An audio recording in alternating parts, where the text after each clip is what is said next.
Today I want to talk about a topic that resonates deeply with each of us. It's a topic that shapes our lives, our decisions, our relationships, and our overall well-being. It's the power of controlling our emotions. Imagine the last time you were overwhelmed by anger, frustrated by setbacks, or saddened by disappointment. These emotions are part of being human, but how we handle them can define who we are and the quality of the life we live. Unchecked emotions can become our greatest adversary, while managed emotions can be our greatest allies. Our emotions are powerful signals. They tell us when something isn't right, when something needs to change, or when something feels wonderful. They fuel our passion, give us joy, and can sometimes even protect us. But when we lose control of them, they can lead to poor decisions, broken relationships, and hinder our progress toward our dreams. Emotional intelligence and regulation aren't about suppressing or ignoring emotions. It's about learning how to guide them in a way that serves us, rather than derails us.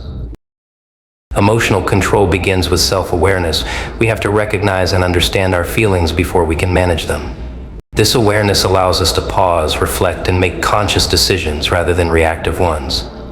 It's easy to be swept away in the heat of a moment, but taking a step back can be one of the most powerful things we can do. When you feel anger or frustration rising, remember that acting impulsively could lead to outcomes you might regret. Practicing mindfulness is a key step in controlling our emotions. It's as simple as taking a few deep breaths, grounding ourselves, and asking, why am I feeling this way? What triggered this emotion? By being present, we can respond to our emotions with thoughtfulness rather than reaction. Mindfulness teaches us to acknowledge our emotions without judgment and helps us make peace with whatever we are feeling. Another essential aspect of emotional control is empathy, understanding the feelings of others as much as our own. We often think of empathy as something we give, but it's also something we gain. When we empathize with others, it allows us to respond with kindness rather than irritation, with patience rather than anger. Empathy opens the door to more meaningful connections and can transform conflicts into opportunities for growth.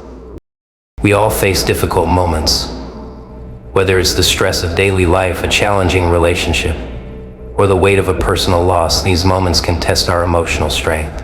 But I encourage each of you to see these experiences as opportunities to practice emotional resilience. Every time you manage to stay calm in the face of adversity, you're building the strength to handle whatever life may bring. In conclusion,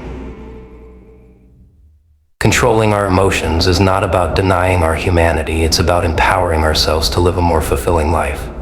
It's about understanding our emotions, owning them, and directing them in ways that enrich our lives and the lives of those around us.